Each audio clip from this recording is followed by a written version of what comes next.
look at power are changing. It was more hierarchical. It's become more equity, which a lot of people who want to hold on to hierarchical views struggle with because they want power over. Equity is about power with. And I think that's a natural evolution over time that we've experienced. Emotional algebra, where the heart meets the math. What is integral is derivative as you figure out your path. Power plus emotions equals more than you can see. Listening to the wisdom. All right, here we are, season 3, episode 2, and something's missing.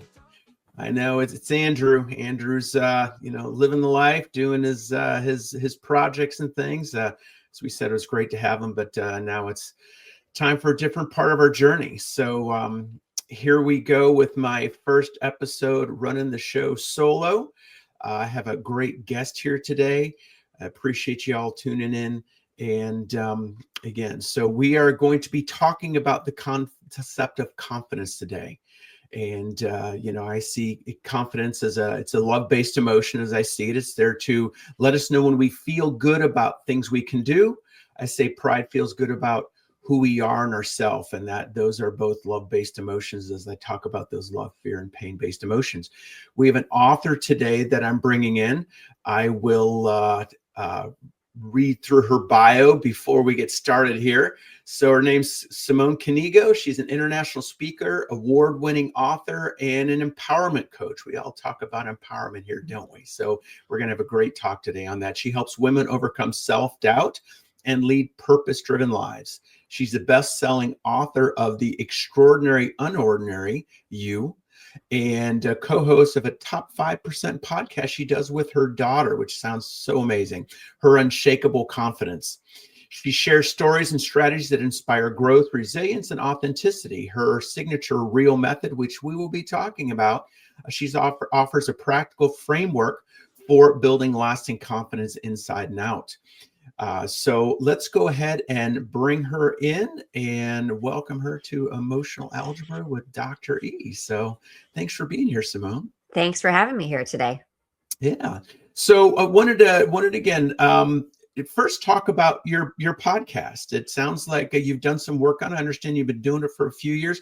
Talk to me a little bit about how that got started and what your message is that you're bringing through that.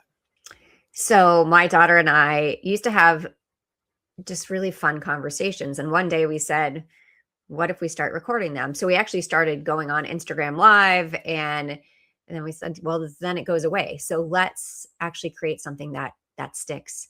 Like, let's go all in. And so we decided to create the podcast. It actually first started as the Daughter Dearest podcast, like a play on words from Mommy Dearest. Right. But over time, we realized that what we're really talking about is helping specifically women, but men listen to it too, build confidence. And so so many of our topics are really about mindset and then the work that people are doing to help other people in the world. So, listening to different coaches and authors really share their stories, the good, the bad, the ugly, all of the things to really help us grow. And we've taken so much away from it, which is really fun. And then watching my daughter really kind of step into her confidence way earlier than I ever did. I mean, she's 23 and she's a second-year law student, and she has no problem getting up in front of people and talking and really keeping to what she believes in. So they do these debates all the time, and she totally stands her ground on stuff because she's like, this is what I believe. I was not doing that at 23. Right. We all have our journeys. And I think, again, having our kids benefit from our learning is so important. And, I always tell my daughter that, I want to be exemplary in the way that I try to live my life. And from the things we're going to talk about, you've been exemplary with what you've done. And I think that as parents, we often want to improve on our generation before us, not as a slight to them, but as a testament to them, and that's helping us to see that we want to be better, we want to improve ourselves. And, I think it's how our kids might interpret that at times. It can be the struggle if they see it just harping on them, or if they see us trying to help them grow. And so much of that depends on temperament, attachment, societal issues, and just, again, our relationship that we have with them and build with them. Yeah, it's so true. Yeah, yeah. So, what is one of the funnest stories you feel like you and your daughter shared, or on the show that stands out to you? So, I mean, we've heard so many amazing stories from guests, like when Mhm. they come on and we think we're going to go in a certain direction, and all of a sudden we're like, wait, we didn't know that. And then we hear this amazing story that's completely transformational. But I think that the episode that was the most fun for us is one of our original episodes, which is How Well Do You Know Me? And Mhm. so we had this question back and forth, and I was like, oh my gosh, if I don't win this, then, I can't call myself the mom. And so fortunately I did win. Mhm. But Uh-huh.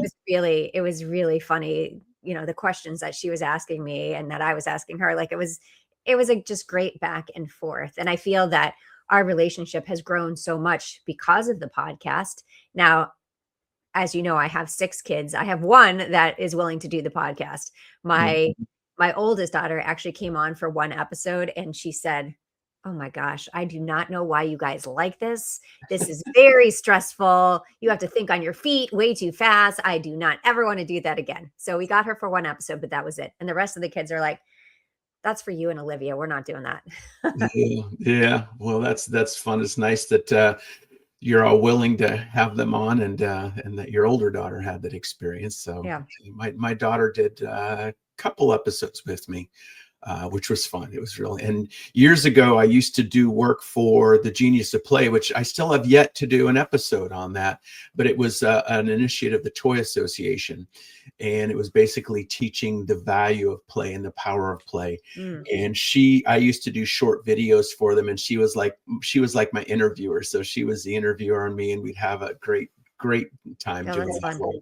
And we did one with a green screen, which was all about how to basically kind of build confidence and use creativity to continue to grow within yourself and confidence. So that was a fun episode to do with her as well, because we had all these different green screen environments that we used. Oh, that's so fun. So yeah, she's a neat soul, really neat soul. So, and also, as I know that you have an adopted son, and and she's adopted from birth. So I'm a big fan of adoption. I think it's powerful. Tell me a little bit about how that came about. And you said you had 3 kids by birth and 3 kids that are adopted. Yes. So tell me a Um, little bit about that. y we had actually talked about adoption between our first and second, biological child because it took a very long time for me to get pregnant. As soon as we really started focusing on adoption, I found out I was pregnant. I think that happens a lot of times for people. But so Hmm. there were 4 years in between our first 2 kids. Um, After we had our 3rd child, we still felt like something was missing, and there are so many amazing kids in the world and waiting for a family to love them. And my husband's like, you're not going to be pregnant again. I was like, oh, trust me, I'm not. That is not where I want to be anymore. I was Hmm. not a good pregnant person. But again, there are just so many amazing kids that need a family. And we wanted to be that family. So we started looking at what would fit with our family. And with 3 kids already at home, we were a little restricted on what countries we could look at. Yeah. So our son Noah, we adopted him from South Korea. He was a baby. Hmm. He was 4 months old when he came home, and he turned our world upside down. Noah is on the autism spectrum. He is an amazing human. I learned patience beyond patience that I, never knew what I was going to be capable of. Hmm. And we decided that we really loved the process so much that we were going to go back again. But